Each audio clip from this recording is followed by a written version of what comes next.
नमस्कार बच्चों, फिजिक्स की क्लास में आपका स्वागत है। कक्षा 12 भौतिक विज्ञान chapter number first video number 19। आज 19वां वीडियो आज आपके सामने मैं रख रहा हूँ।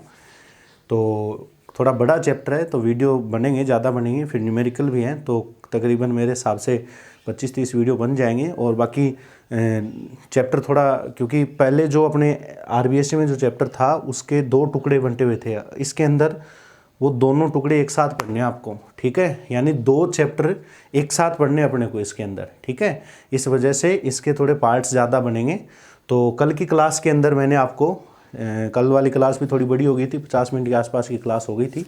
अक्षीय रेखा पर विद्युत क्षेत्र की तीव्रता निकालनी हमने, ठीक है। अक्षीय रेखा पर विद्युत क्षेत्र की तीव्रता का सूत्र आया था 1/4πε0 2p/r³ या 2kp/r³ भी आप उसको बोल सकते हो। वो अक्षीय रेखा पर। आज अपना जो पॉइंट है वो है निरक्षीय रेखा पर। निरक्षीय रेखा क्या होती है सब जानते हो आप लोग, तो हेडिंग डालो विद्युत द्विध्रुव की निरक्षीय रेखा पर। हेडिंग डाल दो विद्युत द्विध्रुव की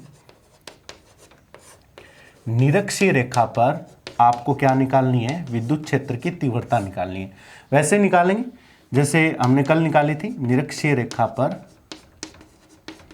विद्युत क्षेत्र की तीव्रता, विद्युत क्षेत्र की तीव्रता किस रेखा पर, निरक्षीय रेखा पर,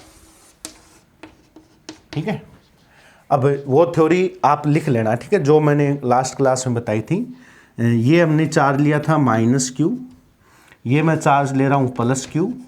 बीच की डिस्टेंस कितनी बताई थी, 2a, और 2a अतियल पर सबको पता है। ये केंद्र O है तो ये a दूरी और ये भी a दूरी, ठीक है। और इस द्विध्रुव के इस पॉइंट को नाम दिया a, इस पॉइंट को नाम दिया b। ये तो आप लैंग्वेज लिख लोगे। एक द्विध्रुव है, वो जो कल लिखी थी, द्विध्रुव है AB जिसका केंद्र O, बीच की दूरी 2a है जो कि अति अल्प है, ठीक है। ये जो रेखा होती है इसको कहते हैं निरक्षीय रेखा। क्लियर है। अक्षीय रेखा, ये अक्षीय रेखा थी। अक्षीय रेखा पर, अक्षीय रेखा के लंबवत केंद्र से गुजरने वाली जो अक्ष होती है उसे कहते हैं निरक्षीय रेखा। हमें निरक्षीय रेखा पर एक बिंदु है, सपोज मेरा वो बिंदु ये है, ठीक है। इस बिंदु पर मुझे विद्युत क्षेत्र की तीव्रता निकालनी है। जैसे इस बिंदु को P नाम दिया था, P दे देते नाम, और केंद्र से इस बिंदु की ये दूरी हो जाएगी, निरक्षीय रेखा है ना, r दूरी। इस बिंदु P पर मुझे विद्युत क्षेत्र की तीव्रता का सूत्र ज्ञात करना है। समझ में आ गई बात मेरी, ये क्लियर हो गया होगा आपके, ठीक है। तो आप क्या लैंग्वेज लिखोगे, हमें वो चीज आप लिख लोगे, ठीक है। कौन सी, वो तो नोट कर लोगे। द्विध्रुव AB, बीच की दूरी 2a, वो तो सारी बातें वही है, सेम जो हम लिखते आ रहे हैं, ठीक है। तो हमें द्विध्रुव की, या लिखा देता हूं, आप कई बार क्या होते हैं बच्चे थोड़े से भूल जाते हैं लिखना, लिख लो। माना एक विद्युत, फटाफट लिख लो, द्विध्रुव AB जिसका केंद्र O तथा आवेशों के बीच की दूरी 2a है। हमें इसके केंद्र से निरक्षीय रेखा पर r दूरी पर स्थित किसी बिंदु P पर विद्युत क्षेत्र की तीव्रता ज्ञात करनी है। हमें इसके केंद्र से निरक्षीय रेखा पर एक बिंदु P है स्थित, किसी बिंदु P पर विद्युत क्षेत्र की तीव्रता ज्ञात करनी है। चलिए बताओ मेरे को, कितने चार्ज, 2 चार्ज, दोनों आवेश क्या उत्पन्न करेंगे, विद्युत क्षेत्र। वही कल वाली बात। देखो एक टॉपिक समझने में थोड़ी सी मतलब दिक्कत आती है, थोड़ा सा टाइम लगता है। अब कल वाला टॉपिक अगर आपने क्लियर कर लिया, एक बार दोबारा देख लेना उसको, ठीक है। जैसे ही वो क्लियर हो जाएगा अब आपका हाथ फटाफट चलने लग जाएगा। फिर दूसरी बात, न्यूमेरिकल भी क्या करूँ, उदाहरण बहुत अच्छे अच्छे हैं एनसीईआरटी के, सारे उदाहरण टॉपिक बेस है बेटा, सारे उदाहरण टॉपिक बेस है। ठीक है, एग्जाम्पल वगैरह तो हम बाद में करेंगे, पहले मैं अनसोल्ड क्वेश्चन करवाऊंगा आपको, लेकिन जो सारे क्वेश्चन है वो सारे टॉपिक बेस ही है। अब बताओ कितने चार्ज हैं सर, 2 चार्ज हैं, 2 चार्ज अपना अपना विद्युत क्षेत्र उत्पन्न करेंगे। तो सबसे पहले ऋणावेश ले लेता हूँ, जैसे हमने लास्ट टाइम पढ़ा था, ऋणावेश माइनस क्यू आवेश के कारण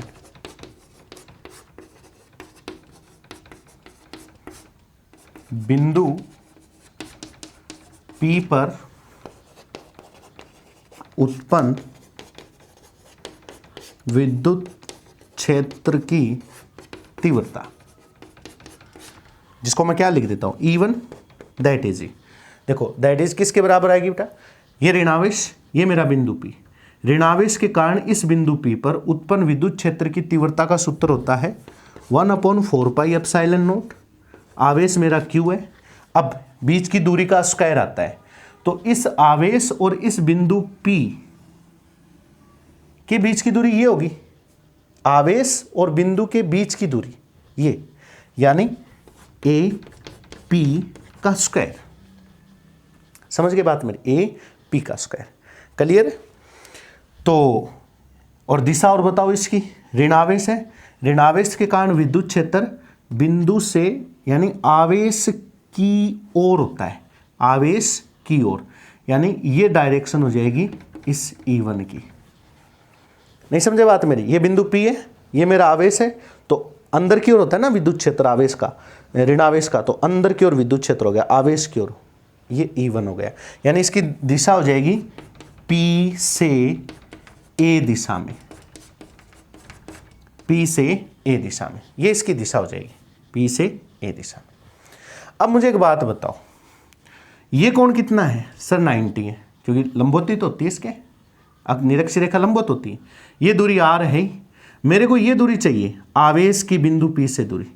मान लो ये कोण थीटा है, सपोज कर लो थीटा मान लिया मैंने, तो ये एक समकोण त्रिभुज बन गया, और समकोण त्रिभुज में ये दूरी R है, ये दूरी A है, तो आपको ये लंब नजर आ रहा है, ये आधार है, तो मेरे को कर्ण निकालना है। और कर्ण क्या होता है, कर्ण का यहाँ पर, यानी यहाँ मैं बता देता हूँ, यहाँ ये जो AP या PA जो निकालोगे, ठीक है, इसका मान होगा √R² प्लस A²। चित्र में नहीं दर्शा रहा, थोड़ा सा ज़्यादा हो जाएगा चित्र में बनाऊंगा तो, क्योंकि ये दूरी A है, ये दूरी R है, तो कर्ण का स्क्वायर बराबर होता है आधार स्क्वायर प्लस लंब स्क्वायर, तो कर्ण यानी AP बराबर हो जाएगा √R² प्लस A²। ये A, ये R, तो ये दूरी आ जाएगी, यानी इसकी वैल्यू ये लिख दूँ, E1 is equal 1/4 pi epsilon not Q/√R² plus A² का होल स्क्वायर। तो क्या बन जाएगा, देखो यहां से नोट करो, मैं यहां लिख देता हूं ये चीज, तो E1 बराबर आ जाएगा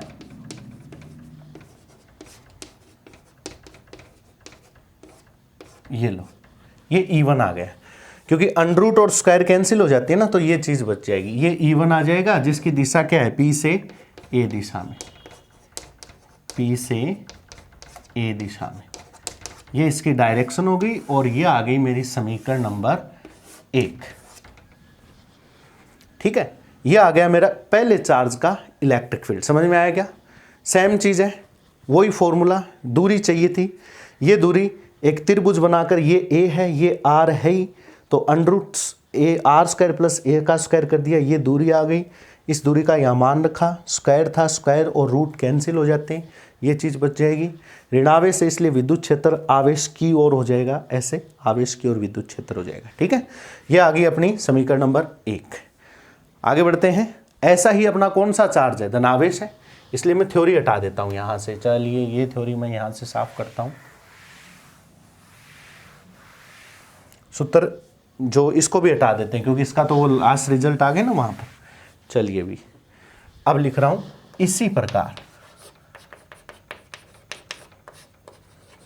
धनावेश प्लस Q के कारण बिंदु P पर उत्पन्न विद्युत क्षेत्र की तीव्रता किसके कारण? धनावेश के कारण। उसको क्या नाम दूं? E2 नाम दे दूं। 1/4πε0 Q। सेम। अब आवेश की बिंदु P से दूरी, देखो ये है मेरा धनावेश। धनावेश के कारण बिंदु P पर उत्पन्न विद्युत क्षेत्र की तीव्रता निकालनी है। तो आवेश की बिंदु P से दूरी मेरे को ये लेनी पड़ेगी, यानी B से P का स्क्वायर, और डायरेक्शन हो जाएगी B से P दिशा में। बताने की जरूरत है या समझ गए? आवेश की बिंदु P से दूरी तो ये हो गई BP, ठीक है। अब ये धनावेश है और धनावेश का विद्युत क्षेत्र ऐसे होता है, बाहर की ओर ऐसे होता है ये, ठीक है। ये अपना बिंदु P यहां लिख देता हूं। तो ये विद्युत क्षेत्र E2 की डायरेक्शन हो गई, बाहर की ओर। ये किसकी डायरेक्शन है? E1 की, अंदर की ओर। ये कहाँ है? बाहर की ओर, ठीक है। चलिए, E2 बराबर 1 समझ में आ गया होगा ये, Q BP चाहिए, वही चीज। ये दूरी ये 90 है, इसको भी थीटा मानो फिर। क्यों सर? क्योंकि ए दूरी ये है तो ए दूरी भी ये है। ये आर दोनों में बराबर आ रही है, एक कोण 90 है, सर्वांग समता बराबर सिद्ध हो रही है। इसका मतलब ये कोण भी थीटा होगा। ये थीटा है तो इस भुजा का मान भी r² + a² होगा, यानी ये बीपी के बराबर भी होगा। AP और BP दोनों बराबर होगी। ये भी r² + a² है तो ये भी r² + a² होगी अंडर रूट में। तो आ जाएगा √r² + a² का होल स्क्वायर। देन E2 बराबर आ जाएगा 1/4πε0 Q/r² + a², और डायरेक्शन हो जाएगी B से P दिशा में। बताओ, क्लियर? Equation number 2। ये दोनों आवेश की विद्युत क्षेत्र मैंने बिंदु P पर निकाल लिए। धनावेश का विद्युत क्षेत्र ऐसे बाहर की ओर था, ऋणावेश का विद्युत क्षेत्र ऐसे अंदर की ओर हो गया। अब देखो बिंदु P पर दो विद्युत क्षेत्र है, दोनों अलग अलग डायरेक्शन में है। अब वो सदिश वाली क्लासें काम आएंगी जो हमने शुरू में पढ़ी थी। दोनों अलग अलग दिशा में, तो मुझे परिणामी निकालना पड़ेगा। सर परिणामी निकालने कैसे? क्योंकि दोनों सदिश अपनी अपनी डायरेक्शन में जा रहे हैं। समान दिशा में होते हैं तो परिणामी जोड़ देते हैं, विपरीत दिशा में होते हैं जैसे कल पढ़ा था तो ज़्यादा में से कम वाला घटा देते हैं। यहाँ पर तो लफड़ा कुछ और ही है, एक ऊपर जा रहा है दूसरा नीचे जा रहा है। चलिए वो तो आगे देखेंगे क्या होता है, लेकिन एक चीज़ आपने नोट की क्या? E1 E2 की भले ही दिशा अलग अलग हो लेकिन वैल्यू देखो बराबर आ रही है। जो मान E1 का है वही मान E2 का है, देखो चेक करो, यानी दोनों की वैल्यू बराबर है। यानी दोनों के कारण जो विद्युत क्षेत्र उत्पन्न हो रहा है वो बराबर उत्पन्न हो रहा है, चाहे वो E1 का हो चाहे वो E2 का हो, ठीक है। दोनों का विद्युत क्षेत्र बराबर उत्पन्न हो रहा है। इसका मतलब दोनों द्वारा आवेश वैल्यू समान है, डायरेक्शन अलग अलग हो सकती है, एक अपनी तरफ ऊपर जा रहा है एक नीचे की ओर आ रहा है। लेकिन देखो प्रॉपर्टी के हिसाब से अगर हम देखें तो वैल्यू देखो, इसकी वैल्यू और इसकी वैल्यू बराबर है, इसलिए इसको उदासीन रेखा कहते हैं। क्या कहते हैं? उदासीन रेखा। तो क्या करें सर? इसके लिए काम करो, आपके पास दो कंडीशन है, सदिश योग नियम लगाना पड़ेगा। और सदिश योग नियम के अनुसार जब इस बिंदु पर परिणामी निकालते हैं तो या तो इसको घटकों में, ऐसी कंडीशन आ जाए तो इसके आपके सामने दो ही शर्तें हैं, या तो इसको घटकों में विभाजित करो, ठीक है, घटक बांटना मैंने आपको बताया, या इसके अलावा एक सदिश का जो योग नियम है, डायरेक्ट जो नियम है वो लगा सकते हो आप लोग, वो भी लगा सकते हो। एक सदिश आपके पास ये, दूसरा सदिश आपके पास ये, उन दोनों को आप लोग परिणामी मानकर उनका परिणामी निकालते हो तो परिणामी इसके बीच में आता है। और उसका एक सूत्र था जो R और AB के रूप में √a² + b² + 2ab cos theta, उस सूत्र से भी आप इसको सोल्व कर सकते हो। तो सिंपल सी बात है। तो एक काम करते हैं, आप चाहो तो जैसे किताब के अंदर किताब के हिसाब से करें तो किताब के हिसाब से कर लो। किताब के हिसाब से इसलिए करवा दूं मैं आपको क्योंकि बुक के अंदर ये जो टॉपिक पढ़ोगे इस प्रकार के एक दो कंडीशन और भी मिलेगी आपको, तो घटकों में विभाजित करना आपको समझ में आ जाएगा आसानी से, ठीक है। बाकी वो सूत्र भी सिंपल है, इतना आपने लिख लिया। दोनों की डायरेक्शन वैल्यू इक्वल है, ये नोट कर लो आप लोग। मेरे को थोड़ी सी जगह चाहिए बोर्ड के ऊपर, इसलिए मैं इसको साफ कर देता हूँ। चलिए इसको भी हटाऊंगा यहाँ से। वैल्यू आपने नोट कर ली है, ठीक है, वो नोट कर लेना E1 और E2 की वैल्यू। अब इस चित्र को थोड़ा सा मैं स्पष्ट बना देता हूं। ये बिंदु P हो गया और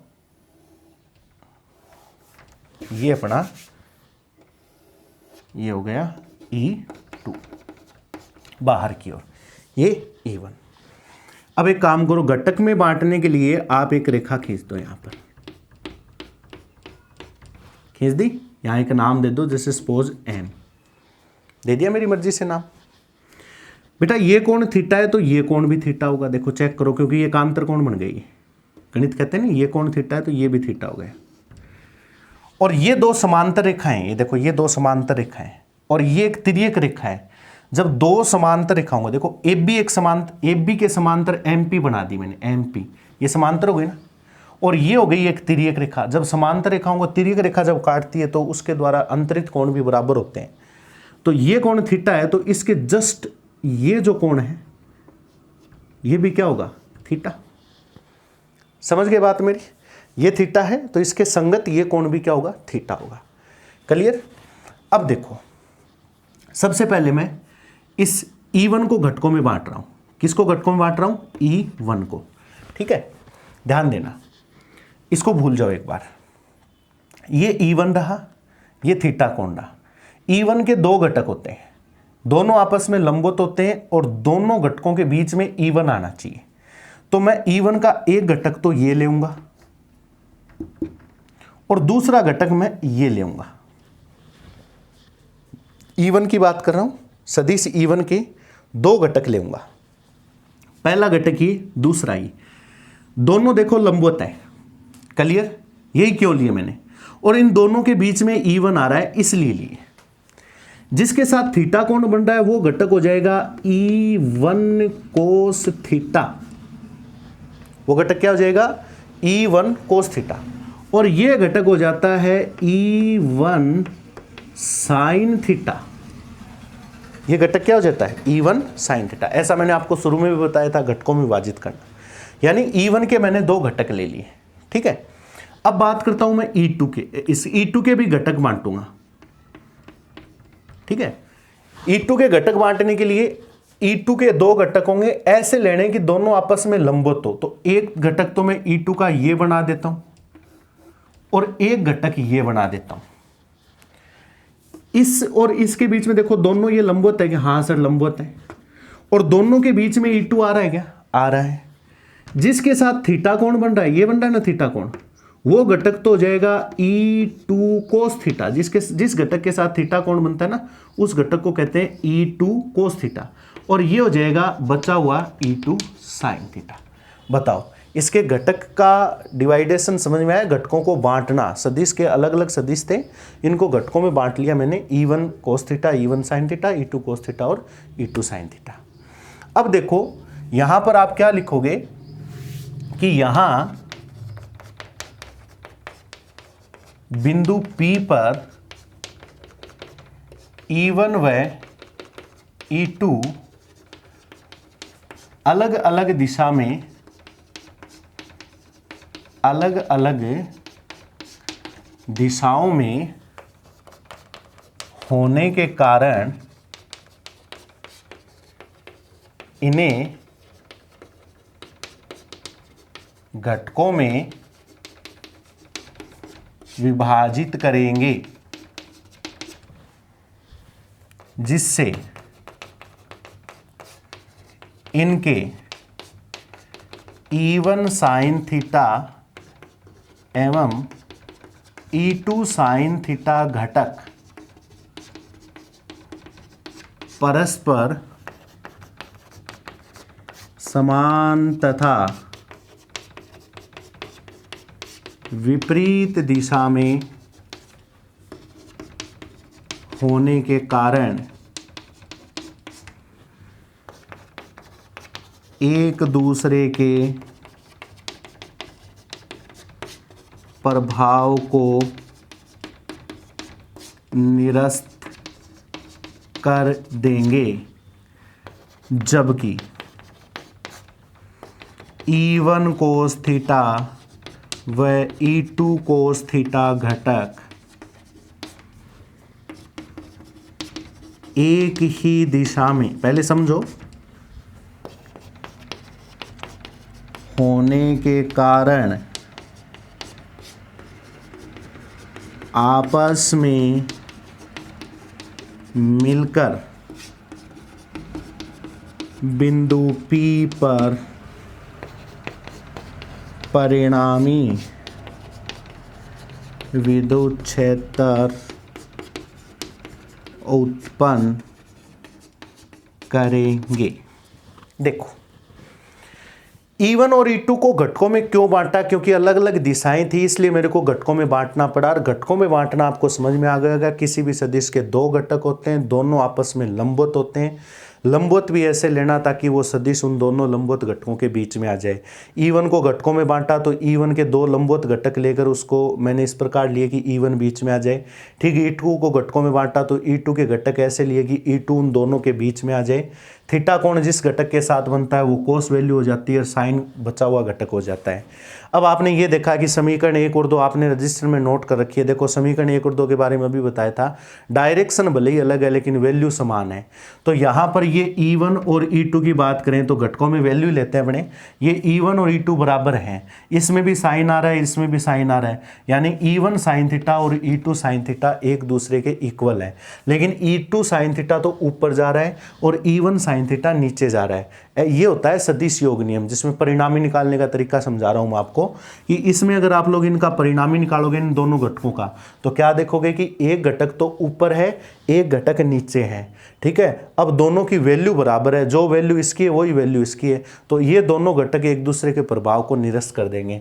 यानी E1 और E2 परस्पर अलग अलग दिशाओं में होने के कारण इनको घटकों में विभाजित करेंगे, जिनके E1 साइन थीटा और E2 साइन थीटा घटक परस्पर समान तथा विपरीत दिशा में होने के कारण एक दूसरे के प्रभाव को निरस्त कर देंगे।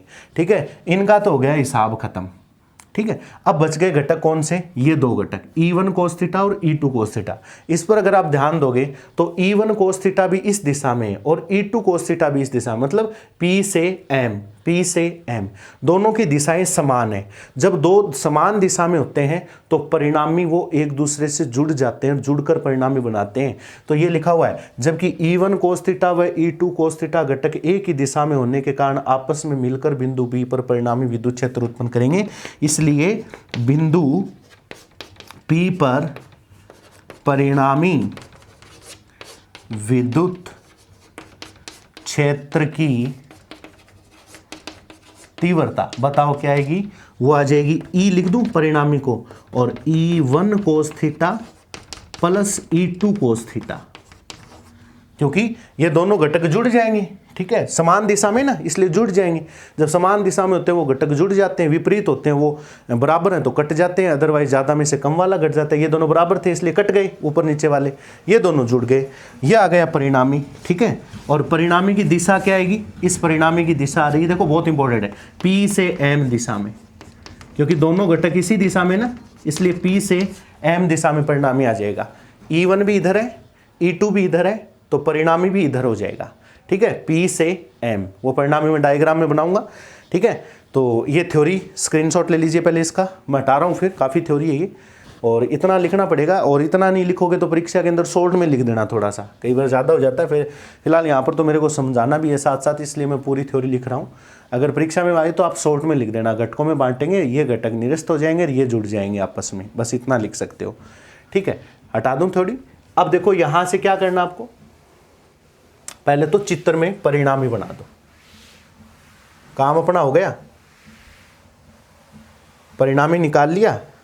ठीक है, वैल्यू रखने वाला हूं मैं यहां से, समीकरण 1 व समीकरण 2 से मान रखने पर, चलो परिणामी ये दोनों जुड़ गए ना, तो ये बन गया परिणामी, इस तरफ यहां बना देता हूं, ये हो गया E परिणामी, यानी निरक्ष रेखा पर फिलहाल इस चित्र के अनुसार परिणामी ये आ रहा है। वैल्यू रखो, E इज इक्वल E1 की value 1/4 pi epsilon not Q upon R square plus A square, size ये थी, गुणा में क्या पड़ा है कोस थीटा, E1 रख दिया गुणा में कोस थीटा, प्लस E2 की जगह सेम चीज 1/4 pi epsilon not Q upon R square plus A square, और गुणा में क्या पड़ा है कोस थीटा, E2 की वैल्यू रख दी कोस थीटा। परिणामी दिशा मैंने यहां पर चित्र में भी बना दी और थ्योरी में भी लिखा दी। चलिए अब देखो सर, ये तो टर्म सेम है, दोनों समान पद है, देखो समान, कोई कॉमन एक जैसे पद है तो जुड़ जाएंगे। तो 1/4 pi epsilon nought 2Q are square plus A square cos theta. Check करो थोड़ा सा, ये प्लस ये दुगना पद हो गया। अब कोस थीटा का मान निकालना मेरे को। एक बात बताओ, चित्र में एक त्रिभुज ले लो, कोई भी एक त्रिभुज, जैसे त्रिभुज ले लिया मैंने ए ओ पी, ये त्रिभुज ए ओ पी, वैसे इसको लिखा तो ये जाएगा पी ए ओ लिखा जाता है वैसे नियम के, क्योंकि थीटा ये है ना, इसलिए इसको ये लिखो ओ ए पी, एक ही बात है, ओ ए पी। ये त्रिभुज ले लो, चाहे ये ले लो, आपकी मर्जी है, क्योंकि ये भुजा ए तो ये भी ए, ये आर तो इधर से भी आर, ये under root are square plus A square तो ये भी under root are square plus A square, equal है दोनों, ठीक है। अब इसमें ये कोण थीटा है, ये आधार हो गया, ये लंब हो गया और ये कर्ण हो गया, और मेरे को इसमें निकालना है कोस थीटा, और कोस थीटा का सूत्र होता है आधार बटे कर्ण, पढ़ा होगा आपने। आधार कितना है, स्मॉल ए है, और कर्ण कितना है, under root are square plus A square. देखो चेक करो, यहाँ से कोस थीटा ये आ रहा है क्या, वो कोस थीटा इसमें, यहाँ इस कोस थीटा की वैल्यू यहाँ अप्लाई कर दूंगा, तो ई बराबर बन जाएगा 1/4 pi epsilon naught Q 2q are square plus A square गुणा में कोस थीटा की जगह रख दो A underroot are square plus A square. अरे ये तो बहुत बढ़िया काम हो गया, q गुणा 2a, देखो ऊपर देखो q गुणा 2a, तो यहाँ q गुणा 2a को तो मैं p लिखूंगा, जो कि क्या चीज है, द्विध्रुव आघूर्ण है। क्या चीज है, विद्युत द्विध्रुव आघूर्ण। देखो q इंटू 2a ऐसा लिख सकता हूँ इसको, ऐसा लिखो q गुणा 2a, बताओ कोई दिक्कत है क्या, इसको ऐसा लिख दूंगा। नीचे क्या चल रहा है, 4 पाई एप्सिलॉन नॉट, ठीक है, ये under root are square plus A square, और ये पूरा पद तो ये हो जाएगा आर स्क्वायर प्लस ए स्क्वायर की पावर 3/2, ये एक घात ये आधी घात, टोटल हो गई 3/2 घात। अब वही बात, इसकी जगह तो पी रख दूंगा, यहाँ r square is very very greater than a square है, आर ये दूरी है, ए आपको पता है 2a अति अल्प है तो a बहुत ही छोटा है, और a का स्क्वायर कर दिया तो और छोटा हो गया, यानी बहुत छोटी संख्या जुड़ रही है, अतः आर स्क्वायर की तुलना में ए स्क्वायर को नगण्य मानने पर, ऐसा कर सकता हूं, ये ध्यान रखना, बहुत जगह ऐसा हम काम करेंगे, जब बहुत छोटी संख्या हो तो उसकी तुलना में एक बड़ी संख्या आ रही है, जुड़ रही घट रही है, तो उसकी कंपैरिजन में छोटी वाली संख्या को हम इग्नोर कर देंगे, नगण्य मानेंगे। तो मैं ये वैल्यू रख रहा हूँ और यहाँ से ये थ्योरी भी हटाऊंगा। उम्मीद करता हूँ कि आपको ये चीज़ें समझ में आ गई होगी अच्छी तरीके से। घटक बांटे हैं हमने, घटक बांट कर परिणामी निकाला है, परिणामी की दिशा मैंने यहाँ डायरेक्शन जो है वो इस चित्र में भी मैंने बना दी है, और बाकी नॉर्मल कैलकुलेशन है। बस आपको ध्यान ही रखना है कि दोनों आवेश अपना अपना विद्युत क्षेत्र किस प्रकार किस दिशा में और कितना उत्पन्न कर रहे हैं, फिर परिणामी निकालना आपको आना चाहिए। और बाकी और नॉर्मल कैलकुलेशन है बेटा, 1-2 बार पढ़ोगे ना तब ये चीज़ें क्लियर होगी। बाकी बहुत सिंपल टॉपिक है, बहुत ही सिंपल टॉपिक है।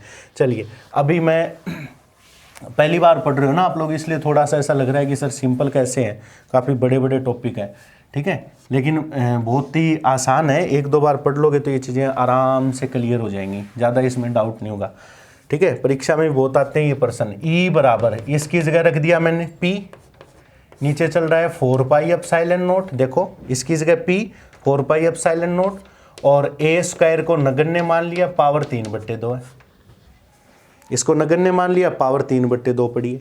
तो यहाँ से E बराबर आ गया 1/4 pi epsilon not P/r square की पावर 3/2 हो गई। अब ये पावर गुणा हो जाती है, पावर गुणा होते ही ये बच गया E, निरक्षीय आ गया ना ये, तो निरक्षीय रेखा पर, अब निरक्षीय लास्ट में लिख दो इसको, 1/4 पाई एप्सिलॉन नॉट P/r³, ये आ गया निरक्षीय रेखा पर विद्युत क्षेत्र की तीव्रता का सूत्र। समझ गए बात मेरी, किस रेखा पर आया ये, निरक्षीय रेखा पर विद्युत क्षेत्र की तीव्रता का सूत्र आए।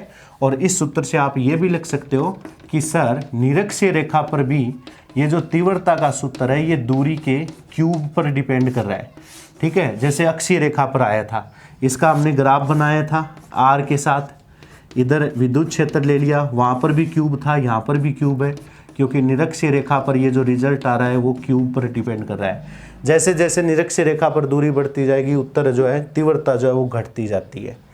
फिर सदिश राशि है, इसलिए इसका सदिश रूप भी बनना जरूरी है, ठीक है। और सदिश रूप में कैसे लिखोगे, ई निरक्षीय, वेक्टर फॉर्म लगाऊं, बराबर में इसको 1/4 या केपी लिख दो, p/r³ चल जाएगा काम, या आर कैप लगाना पड़ेगा, चल जाएगा काम, क्योंकि ये सदिश है, वेक्टर चिन्ह लगा दो, ठीक है। ये सदिश रूप हो गया। अब सदिश को थोड़ा चेक तो कर लो, क्या हमने जो सदिश रूप लिखा है वो सेट हो रहा है, यानी ई और पी की दिशा समान होनी चाहिए, ठीक है। विद्युत क्षेत्र, परिणामी विद्युत क्षेत्र की दिशा ये आ रही है ना, पी से एम की ओर। अब इधर है द्विध्रुव आघूर्ण, इसकी दिशा होती है ऋण आवेश से धनावेश की ओर। अरे भैया यहाँ तो गड़बड़ हो गया, कैसे, ये ऋणावेश, ये धनावेश, ऋणावेश से धनावेश की ओर, यानी ये है पी की दिशा, ऋण आवेश से धनावेश की ओर। किसकी दिशा है, पी की दिशा। परिणामी आ रहा है इधर, यानी दोनों एक दूसरे के अपोजिट हो गए, अपोजिट हो गए तो किसका चिन्ह लगाओ, माइनस का। बहुत ही महत्वपूर्ण रिजल्ट है। यहाँ माइनस का चिन्ह क्यों आया, अब है ना, ये इसलिए लास्ट में लिख देते हैं कि आपको धनावेश और ऋणावेश के लिए अलग अलग लिखने की जरूरत नहीं है, मैंने लास्ट में सदिश बता दी। परिणामी विद्युत क्षेत्र ये आ रहा था, हमने अभी निकाला, लेकिन द्विध्रुव आघूर्ण की दिशा ऋणावेश से धनावेश की ओर होने की वजह से ये दोनों एक दूसरे का अपोजिट हो गए, इसलिए मैंने किसका चिन्ह लगाया। जब दो सदिश विपरीत दिशा में होते हैं तो माइनस का चिन्ह आता है, इसलिए इसका सदिश रूप ये बनेगा -1/4πε0 p/ या kp -kp/r³ वेक्टर फॉर्म में, ठीक है। ये हो गए बेटा अक्षीय और निरक्षीय रेखा पर विद्युत क्षेत्र की तीव्रता के सूत्र। इनके स्क्रीनशॉट लीजिए, और ये दोनों बातें मैं थोड़ी सी आपको नोट में भी लिखाऊंगा, क्योंकि कई बार परीक्षा में ये चीज़ें पूछ भी ली जाती है और पता भी होना चाहिए, क्योंकि न्यूमेरिकल वगैरह करते हैं तो आपको ये चीज़ें पता होनी चाहिए। चलिए अब देखो, ये हो गए अपने यहाँ पर टॉपिक कंप्लीट, ठीक है। अब लगाओ एक नोट अक्षीय और निरक्षीय रेखा के संबंध में, ताकि हर प्रकार की कोई भी जो मतलब डाउट है वो ना रहे। एक काम करता हूँ, मैं यहाँ एक द्विध्रुव बना देता हूँ, बना दिया, ये द्विध्रुव, ये इसका क्या हो गया, केंद्र। इसे क्या कहेंगे, अक्षीय रेखा। इसे क्या कहेंगे सर, ये है निरक्षीय रेखा, ठीक है। अक्षीय रेखा पर विद्युत क्षेत्र निकाला है आपने ई अक्षीय, तो वो आया था 2kp/r³। तथा निरक्षीय रेखा पर जब विद्युत क्षेत्र निकाला तो वो आया था kp/r³। अभी मैं वेक्टर की बात नहीं कर रहा, डायरेक्ट सीधे सूत्र लिखे मैंने, दिशा हटा रखी एक बार, ठीक है। आई बात समझ में।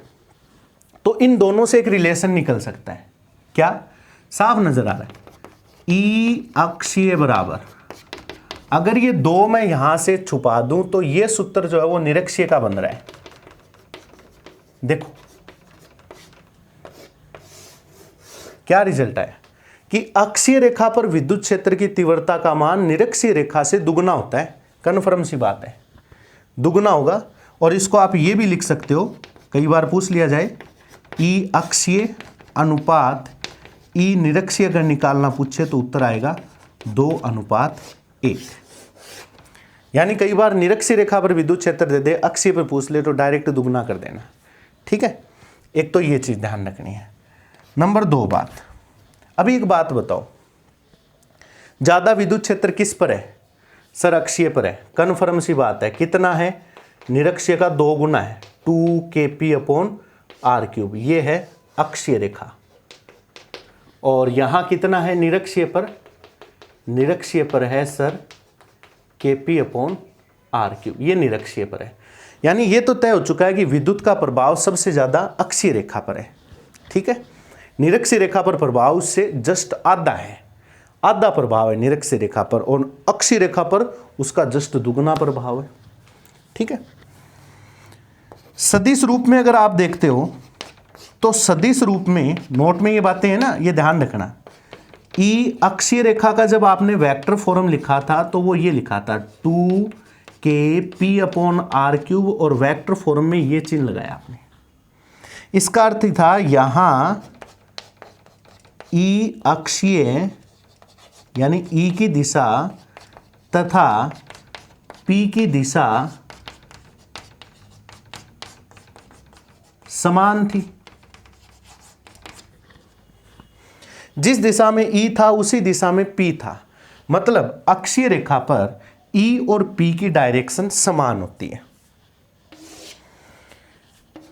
ई निरक्षीय जब निकाला था तो उसका वेक्टर फॉर्म आपने ये लिखा ई वेक्टर पी वेक्टर, लेकिन यहां चिन्ह किसका आया? माइनस का। इसका मतलब यहां ई निरक्षीय पर ई वेक्टर तथा पी वेक्टर की दिशा परस्पर विपरीत है।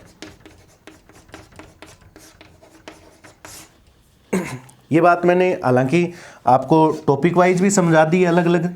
इनमें इन दोनों की दिशा समान है इसलिए पॉजिटिव चिन्ह आता है।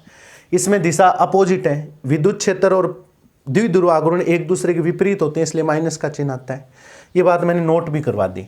और अगर दिशा को भूलें केवल रिजल्ट लें तो एक मान दूसरे का दुगना है, ये बात भी हमने यहाँ देख ली है। चलिए एक बात बताओ,